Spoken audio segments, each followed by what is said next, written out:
Welcome, everybody, to another episode of 914 Wired. I'm Charlie Stern, and we have a very interesting guest today, Legislator James Nolan. But first, Ardina Seward. What's happening in the Yonkers Bureau of 914 Wired? There was a flood today, a rather major flood. There was I believe, Jimmy, correct me if I'm wrong, it's the Sawmill River daylighting? Yes, over by Larkin Plaza. Over by Larkin Plaza, around 9:30 this morning, that river overflowed and flooded a lot of the garages. I don't know if it went as far as the library or if it impacted DMV, which is right there parallel to the river. But, to the credit of Yonkers DPW, they were fast to clean it up. I don't know what the status of it is now, but, that's some pretty serious stuff because the rain was heavy, not incredibly heavy, but that river overflowed and apparently there's been a lot of damage. Flooding is like a big deal, and we're going to talk about that. What we owe our guests the benefit of a proper introduction.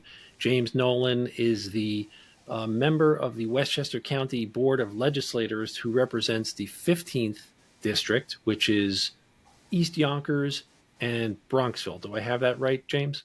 And Eastchester now as well. And a piece of all of Eastchester, or a piece of Eastchester? Yeah. Okay, great. So first of all, thank you for coming on the show. We're old friends because you were on the WVOX show at least once, maybe twice, in recent memory, and we appreciate your always making yourself available, which is another topic that we have, Ardina. But first, James, congratulations! I gather now you have won your second term. Yes. Well, thank you. Thank you for having me, and thank you for congratulating me. It was a hard-earned win. We worked hard, and I'm proud of what we accomplished, and I'm looking forward to another term. Ardina, why don't you go ahead and lead off? Well, I got to ask the elephant in the room question. First, I want to thank James for being on, and I have to say that prior to contacting James, I had reached out to a number of Democratic legislators who either did not respond or who declined to be on the show, perhaps based on the topic, because today we're going to talk about the upcoming congressional race, possibly between County Executive George Latimer and Congressman Jamal Bowman. But to James's credit, he responded and responded on time. So I'm just going to segue right to that question, James. What's the word in your political circle about this upcoming race? Will he or won't he? And what's the response been so far? Well, as I'm the only Republican, nothing has been officially declared from a Republican standpoint, conservative standpoint, or from Democrat standpoint if the county executive is running. But, I think it would be a very, very strong and contentious and interesting race. The county executive, from my standpoint, even though we're on different sides of the parties, he's been very, very open to working across aisles. And in Westchester County in New York State, we do know that it can be very Democrat-based. But when you have an elected official and a candidate willing to reach across the aisle to do what's in the best interest of the people, because that's what we do as representatives. No matter what the parties are, we're working for the people. It's refreshing at times because we do know that sometimes that if there's a strong arm, they'll go to their side. They won't even listen to the other side. But to have someone that's willing to work across the aisle, sometimes in the best interest of the people, it helps a lot. Not just get plans done, but do what's in the best interest of the constituents. That's really saying something because you are operating in a legislative body that has 17 members. Yes. 15 are Democrats. Yes. You are the lone Republican, Yes. And then there's a conservative. Does that conservative have I assume the conservative probably carries the Republican line when she runs, right? Yes. Me and Legislator Kunzio, we are the minority caucus. There's two of us. But, when I walked in here last term, I've learned to work across the aisle the best that I can. There are some times I have to, stand up and defend certain things and vote no. But when it comes down to necessary items like budget wise or public safety or infrastructure, it's good to work across the aisle. And you are the minority whip. Yes. So, can you give me an example of a vote where the vote was split? Split amongst my caucus or split against everybody? Split against everybody. I think probably one of the toughest ones was the menthol ban, the menthol Mhm. cigarette ban. That's what's going That was one that was I think every vote counted to make sure that from my standpoint I was voting against it. There was a number of reasons why, and there was a number of Democrat legislators that we worked with to make sure to fight it. And then when we voted no on it, we had enough no's to withstand the veto that the county executive he vetoed the bill. in Got it. your election, the one that you just won. Mm-hmm. Did you learn anything new? You ran against Ruth Walter, and you were very, very different candidates, and there were a lot of things said that were, not very nice.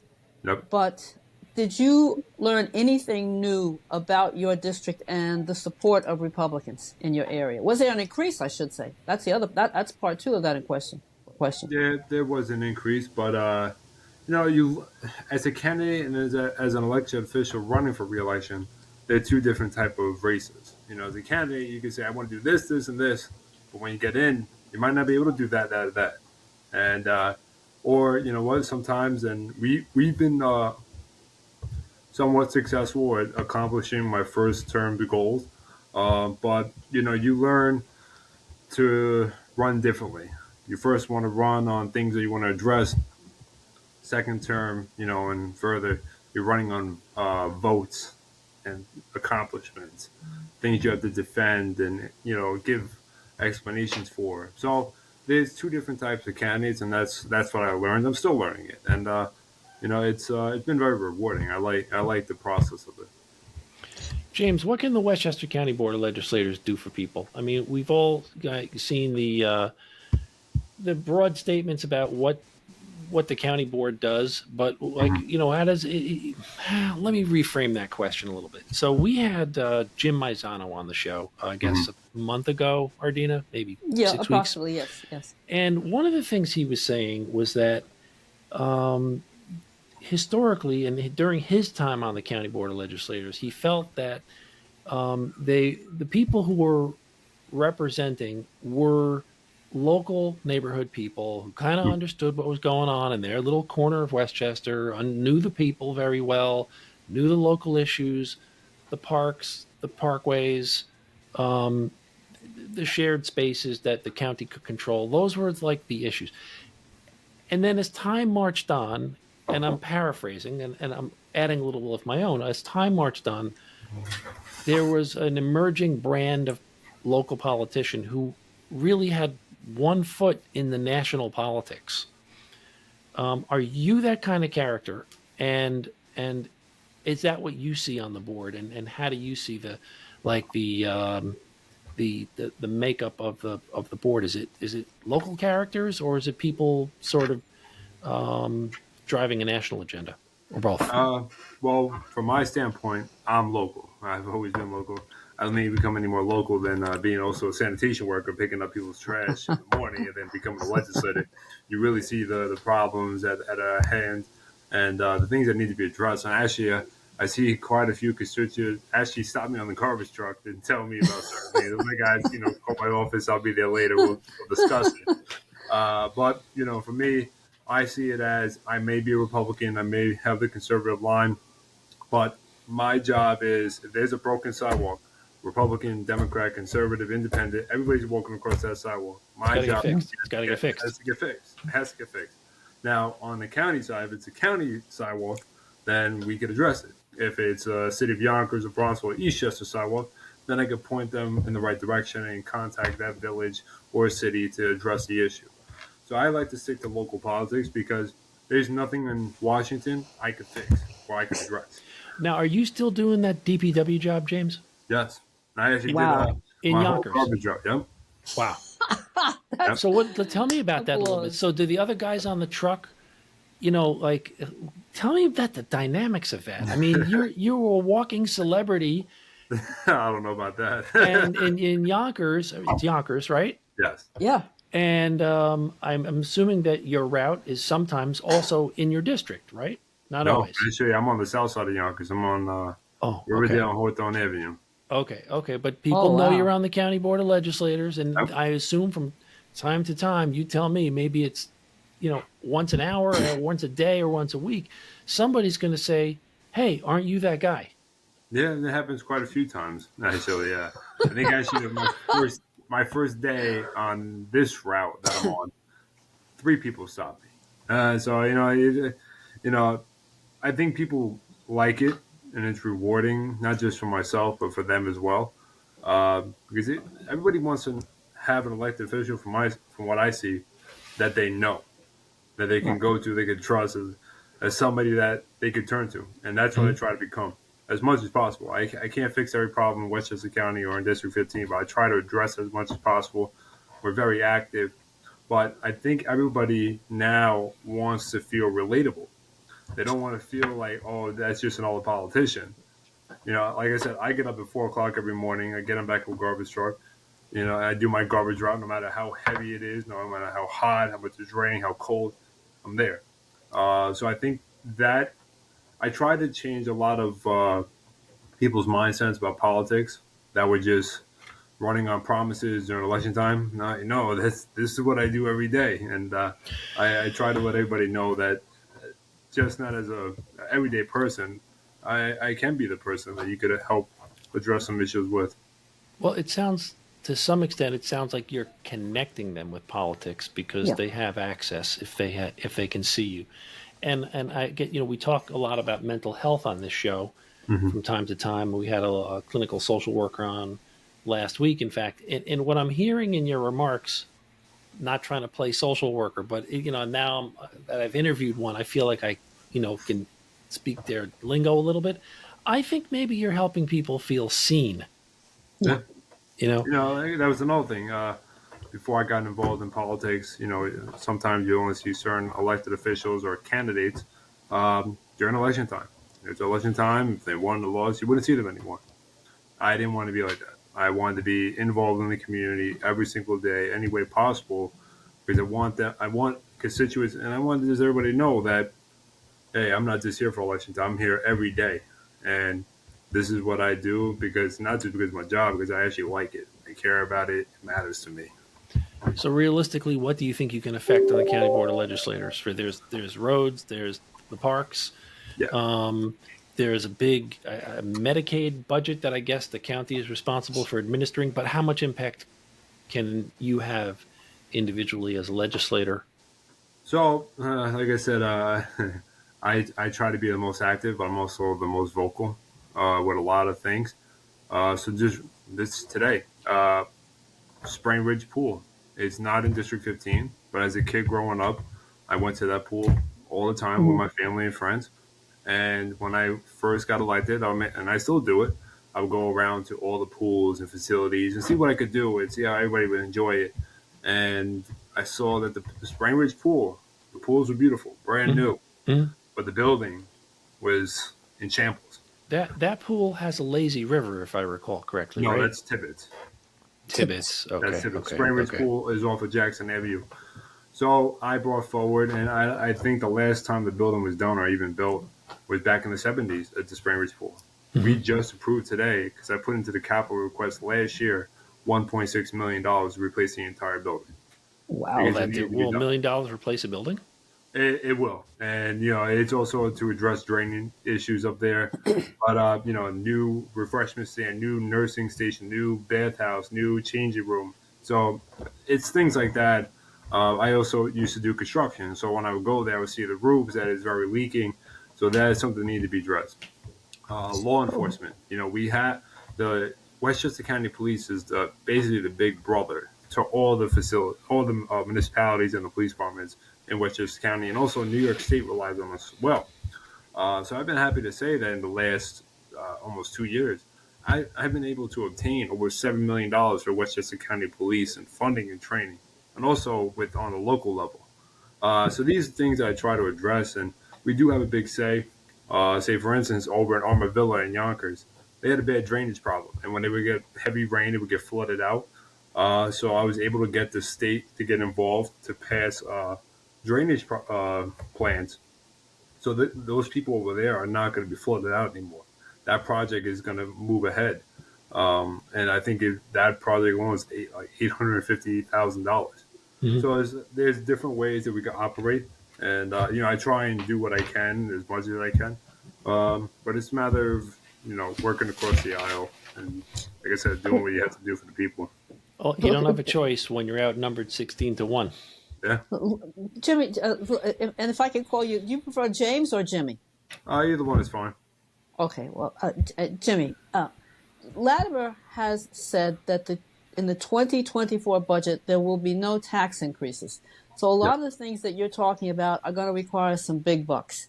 yeah. If there are no tax increases, where's the money going to come from? So like I say, for example, the Armavilla drainage, that's kind of actually coming from New York State. So natives, I worked across government lines as well. I reached out to the county executive's office, brought the plans forward. They went to Native Sage's office, where Native Sage was able to get those that funding from Carl Hastie, the Assembly Speaker. So, like I said, there's different things, and the projects I just spoke about came from the past budgets. So this one, we've James, refreshed what now. was that first name you mentioned before Carl Hasty? Native Native, Sage. Native Sage, Nader Assemblyman. Sage. Thank you. Yeah. So those are past projects, and that's already done. The money's been allocated in the past budget. So this upcoming budget, you have to refresh, you have to restart, you have to be innovative, you have to select where we can go, where we can operate, and it's just a matter of like saying it's a big chess game. But is there enough money in that budget for unforeseen circumstances? You know, we started out the show today talking about this massive flood Mm-hmm. in downtown Yonkers, which has impacted people's cars, businesses, the whole nine yards. There's going to have to there are going to be a lot of claims, Yeah. insurance claims. There's going to be a lot of outcry about why wasn't this anticipated? What's going to happen to the river? Is it going to happen again? How are you going to remedy this? So I'm going to ask you that. So there always is money put to the side for any type of emergency plan. So that what happened today in Yonkers, it's the city of Yonkers situation, and also those claims will go through those insurance companies. But knowing Yonkers, just because I'm from Yonkers and I work for Yonkers, they're going to look to see what they could do to prevent that from happening again. But the other thing is they have to be very strategic because the rain that we're seeing lately, we're not used to. Our Yeah. infrastructure is not built for the rain that we're receiving. And Mm. then we had to start playing with where we can improve, what we could do better on. So, like I said, knowing Yonkers and just working for them, they will be very strategic and trying to come up with plans to make sure that doesn't happen again. Because I don't think that's ever happened before with that river. It, And it's never happened before. But you know what, James? I think probably 6 of the last 10 shows we've done, somebody talked about flooding yeah, in Westchester. We could do 914 wired flooding. We could change the name of the show because I believe it. like look at this Bronxville Field Club situation, which I think that might be in your district. I'm not Yes, sure. It is. it is. So there's a situation where runoff is at an intense level because the property's been developed. We're talking about the Bronxville Mm-hmm. Field Club, which is abuts Mount Vernon. It's actually in Mount Vernon, abuts Bronxville, and there's a dozen tennis courts, maybe more. There's the parking lot where there used to be lots of vegetation and grass. There's now concrete. Water runs off. It floods the houses that are in proximity, and the water runoff is going into an already overburdened and antiquated Mount Vernon sewer system. So I'm paraphrasing, summarizing that whole terrible situation. I don't know whether the county can play a role, but that needs James Nolan. Yeah. Well, I'll certainly reach out. I have a very good relationship with the Eastchester supervisor and also the Bronxville mayor. I'll reach out and see what we could do. I don't know if it's something that the county can be involved in, but we could always look for ways they can. It might be something that the village has to get involved or the property owner, depending where the property runs off into Mount Vernon if it's something that's on their response. But I'll always look for ways, and I'll certainly reach out to them and see what we could do to help. Ardina. Well, I mean, you're young, you're effective, and ambitious. So, do you have future political aspirations beyond the role that you're in now? We'll see. Politics is something that it's all about timing. It's all about the environment, not just on a local level, on a national level, because things that happen in Washington can affect us here. So it's all about timing, and I'll see when it comes. Like I said, it could be cliche, but I'm just looking to do what I can now. No, that's a very interesting comment. What do you mean when you say, I think I know, it's about timing? What does that mean? So there's just different times in the world as things are going on, polarities on a bigger scale, what they're representing, what they're doing, what they're not doing. It could trickle down to the local level. So, like I said, it's just a matter of where we are in the United States with everything and what party's doing what and what not doing. So you gotta be, I guess, again, strategic with a lot of stuff. And but that's why right now my only focus is Westchester County.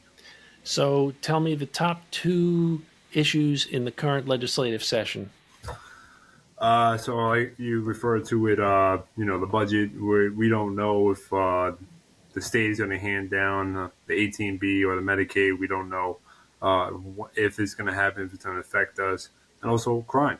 Crime is always an issue. That's a big issue, and that's one of my top priorities always. Going back to before I was elected, I was affected by crime personally, with my brother being killed.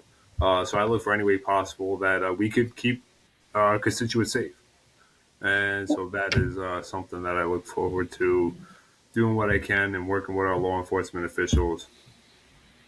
What about ADUs, Jimmy? I mean, a few months ago, Governor Hochul passed a law where people can now build additional units, additional dwelling units onto private houses. They can convert garages, they can convert basements, they can convert attics for relatives, for perhaps friends.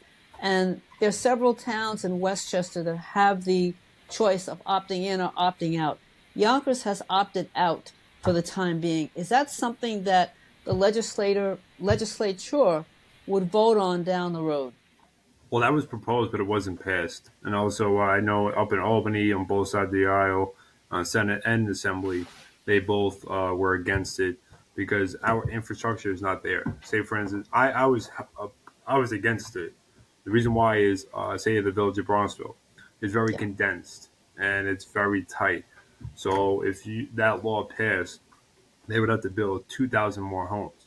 You have to fit 10,000 more people into a village that doesn't have the infrastructure. That means the schools would be extremely overcrowded. The hospitals, everything would be very, traffic especially. Also with Yonkers built 12,000 units of affordable housing. But these units that they were talking about with it, that they were proposing weren't affordable housing. It was selling at market rate.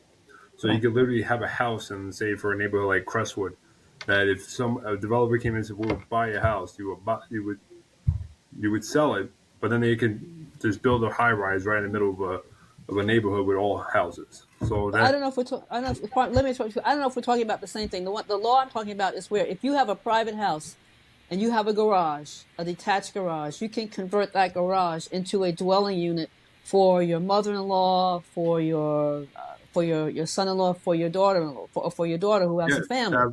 that was a part of it. It was That was part of it. that was part of it, but it didn't pass because, like I said, we infrastructure wise, we just didn't have the means for it. And like I said, Mount Vernon is another very condensed city. It would be very tough to do that there, just because of everything that's going on. It's it's the number one condensed city in all of Westchester County, so it'd be very difficult to do. Well, James Nolan, we're going to wrap it up right there. I want to thank you again for coming on here. You are a very accessible individual and a very accessible public official. So thank you for that. Thank you for coming on 914 Wired, talking a little bit about what's going on your legislative agenda. Ardina, that's going to wrap it up for another episode. On behalf of myself and Ardina Seward and Peter Moses, who I'm hoping will be back next week, Thank you, everybody. Thanks, James. And Thank you. tune in again to 914 Wired.